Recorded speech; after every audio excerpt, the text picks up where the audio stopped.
காரணம் என்னன்னா திமுக இமாலய வெற்றி பெற்றிருக்கு. 90,000 நீங்கள் எல்லாம் ஊடகங்கள்லாம் போனீங்க. எலெக்ஷன் கமிஷன் பார்த்துக்கிட்டு இருக்கு. எலெக்ஷன் கமிஷன் எங்க வேண்டப்பட்டதில்லை, மோடி கண்ட்ரோலில் இருக்குது ஊர் உலகமே சொல்றது. அப்படிப்பட்ட காலகட்டத்தில் தான் இந்த தேர்தல் அமைதியாகவும் நியாயமாகவும் நேர்மையாக நடைபெற்றது எல்லாருக்கும் தெரியும். 90,000 ஓட்டு வித்தியாசத்தில் வெற்றி பெற்றிருக்கிறோம். அது மட்டுமல்ல, இந்த தேர்தலுக்கு முன்னாடி என்னென்ன பிரச்சாரம் பண்ணாங்க, இதே மாதிரி தான் விக்கிரவாண்டி தேர்தலுக்கு முன்னாடி 2 பிரச்சனை வச்சு எடப்பாடி பேசினார். கள்ளக்குறிச்சி சாராய விஷயத்தை வச்சுக்கிட்டு பெருசா பிரச்சாரம் பண்ணார். தேர்தலுக்கு ஒரு 2 நாளுக்கு முன்னாடி ஆம்ஸ்ட்ராங் சென்னையில் கொலை செய்யப்பட்டார். இந்த 2த்தையும் வச்சு பிரச்சாரம் செய்தாங்க. அதையும் மீறி 62,000 ஓட்டில் திமுக வெற்றி பெற்றது. இந்த எலெக்ஷனுக்கு முன்னாடி என்ன பண்ணாங்க, திருப்பரங்குன்றம் பிரச்சனை கொண்டு வந்தார்கள், அண்ணா யூனிவர்சிட்டி பிரச்சனை கொண்டு வந்தார்கள். எல்லா டிவிலையும் போட்டு பேசினாங்க, பேட்டி கொடுத்தாங்க. அண்ணாமலை சவுக்கிலேயே அடிச்சுக்கிட்டாரு. இவ்வளவுக்கும் பிறகு 90,000 ஓட்டு வித்தியாசத்தில் திராவிட முன்னேற்ற கழகம் வெற்றி பெற்றது என்றால் இதுதான் மு.க. ஸ்டாலினுக்கு மக்கள் பகுதியில் இருக்கிற செல்வாக்குக்கு எடுத்துக்காட்டு. இதை வரை எடுத்துக்காட்டு தேவையில்லை என்பது எல்லோருக்கும் தெரிஞ்ச ஒன்று.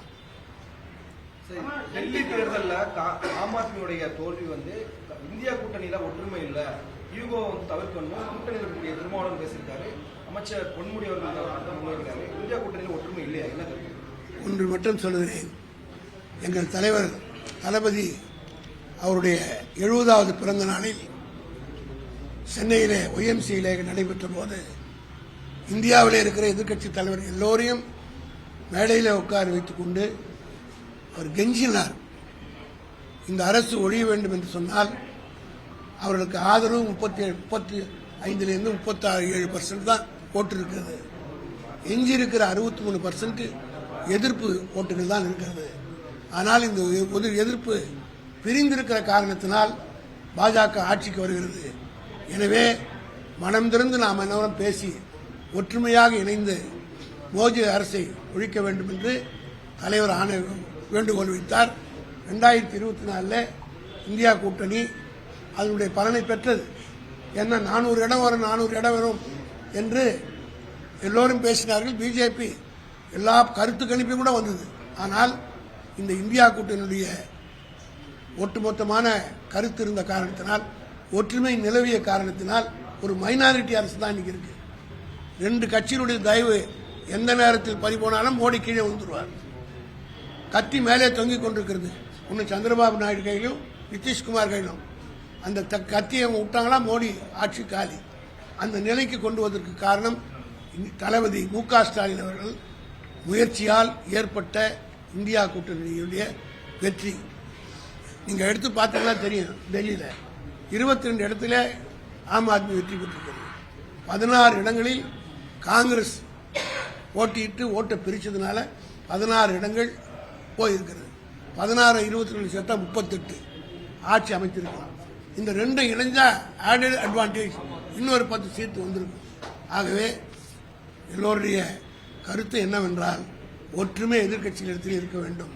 ஒட்டுமொத்தமாக போராடினால்தான் வெற்றி பெற முடியும் என்பதற்கு டெல்லியில இருந்து எல்லோரும் கற்றுக்கொள்ள வேண்டிய பாடம்.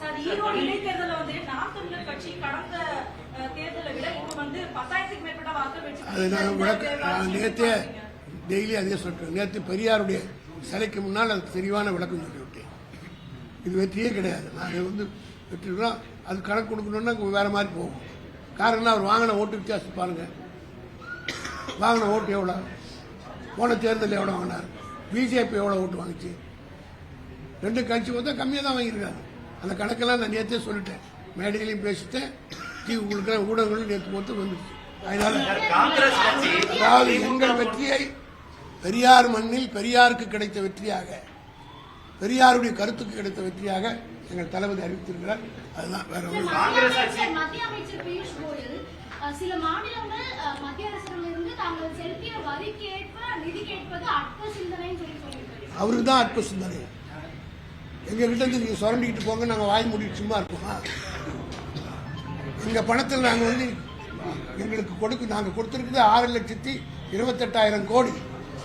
அதுல பாதியாவது எங்களுக்கு கொடுக்க வேணாமா? பாதி கூட கொடுக்காம நீங்க 56,000 தான் கொடுக்குறீங்கன்னா கேட்காம வாய் மூடிட்டு இருந்தா மக்கள் காரிக்கு போக மாட்டாங்களா? ஓட்டு போட்டு எங்களுக்கு ஓட்டு போட்ட மக்கள் கேட்க மாட்டாங்க, ஏன் வாய் மூடி மௌனமாக இருக்கீங்க, பயப்படுறீங்களா மத்திய சர்க்கார்னு கேட்க மாட்டாங்களா? எடப்பாடி கேட்ட மாதிரி எங்களையும் தானே கேட்பாங்க.